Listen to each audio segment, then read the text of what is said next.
Hello everyone. Are you thinking about importing products? It can feel a little complicated, I know. There are forms, numbers, rules, but we can break it down. Today, let's talk about something called an HS code. Think of it like a special passport for your product. Every product that crosses a border needs one. An HS code is just a number. It tells customs officials in every country exactly what you are shipping. This box has cotton t-shirts.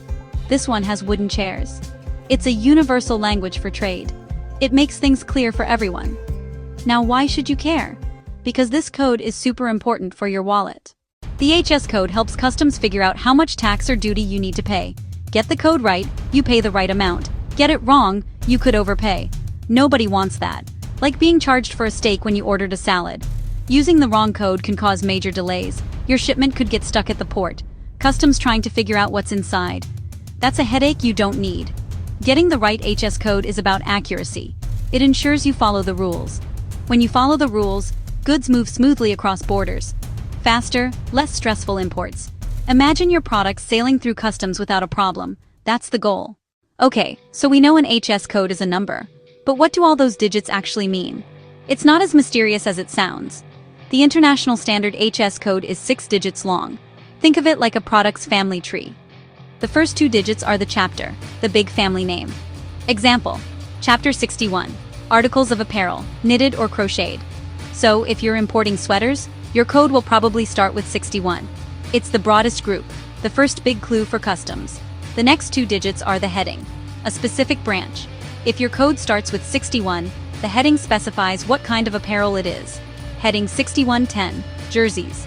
Heading 6110, pullovers. Heading 6110, cardigans. Heading 6110, waistcoats.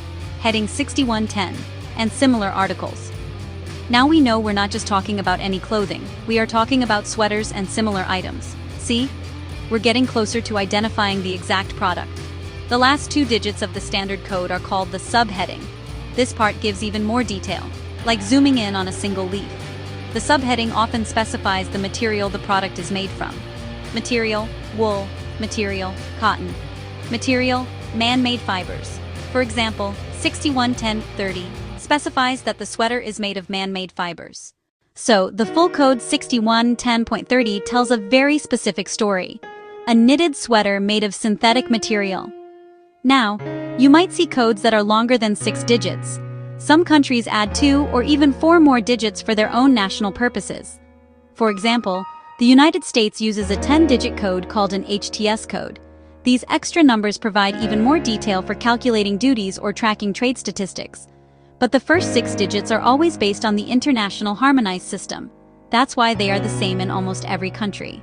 So when you're looking for a code, always start with those first 6 universal digits. They are your foundation. Let's recap. HS code, NAR standard number used worldwide to classify products. Not random digits. A powerful tool that affects costs and timelines.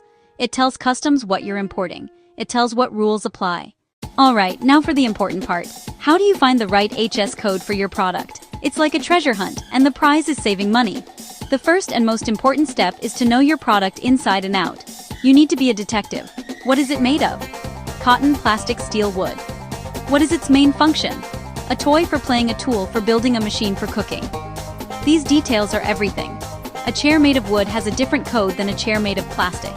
The more details you have, the easier it will be to find the perfect code. Once you have all your product details, you can use online tools to search for the code. Many governments have official websites with a searchable tariff database.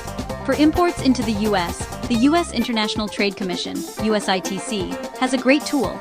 Try keywords like leather handbag, bamboo cutting board.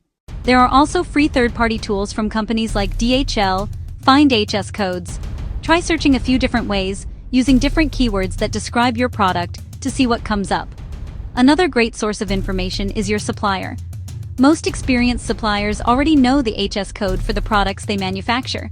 They often include it on the price quote, the commercial invoice. This is a fantastic starting point. But, and this is a big but, you should always double-check it. The code your supplier uses might be based on their country's rules, or it might just be an old code they've always used.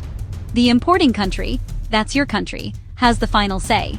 So, use their code as a strong clue, but verify it yourself using your country's official tariff list. If you're feeling stuck, or if your product is really complex, it's always a good idea to ask for help. A customs broker, a freight forwarder.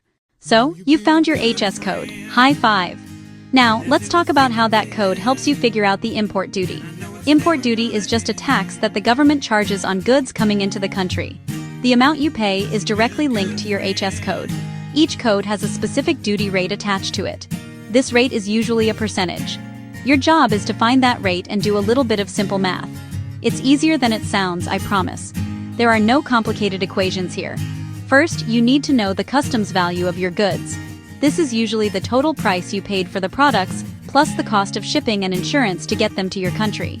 This is often called the CIF value, which stands for cost, insurance, freight. So, you add up those three things to get your total customs value. It is very important to be honest and accurate here. This value is the base number for calculating the duty. Everyone loves saving money, right? Well, being smart about duties can help you keep more of your hard-earned cash. My first tip: use the most accurate HS code. Sometimes a product could fit into two different categories. One might have a 10% duty rate, the other might have a 3% duty rate. Research carefully to find the most fitting, lowest duty code. It's legal, not cheating. Make sure you can defend your choice if customs asks. Second, look into trade agreements. Free trade agreements, FTAs, can cut or remove duties. Use a world map to check if an FTA applies. You usually need a certificate of origin from your supplier. Yes, it's extra paperwork, but savings can be huge. Third, use technology to help. Use online HS code lookup tools. Use AI assistance as a starting point. Always verify suggested codes with official sources. Don't rely on AI alone. Fourth, think about how you ship. Consolidating multiple small orders into one shipment can lower per-unit freight and handling costs. Now I know all of this information can still feel like a lot. You're busy running your business, and you might not have time to become an expert on HS codes. That's where having a great partner comes in. For example, a company like Yansourcing is an expert in making the whole import process easier. They work with clients every single day to get products from China to countries all over the world. They have seen it all. When you work with a team like Yansourcing, they can help you navigate these tricky parts of importing. While they always recommend using a licensed customs broker for the final legal classification, they can provide excellent guidance. They can communicate with the factory to get all the detailed product specifications you need to find the right HS code. They speak the language and know the culture, which removes a huge barrier. They can help you understand the documents your supplier provides and point you in the right direction for verification. Beyond just HS codes, Yansourcing helps with the entire supply chain. Do you have any questions about the import process? Visit our website yansourcing.com or send us an email at info@yansourcing.com. I'd love to help.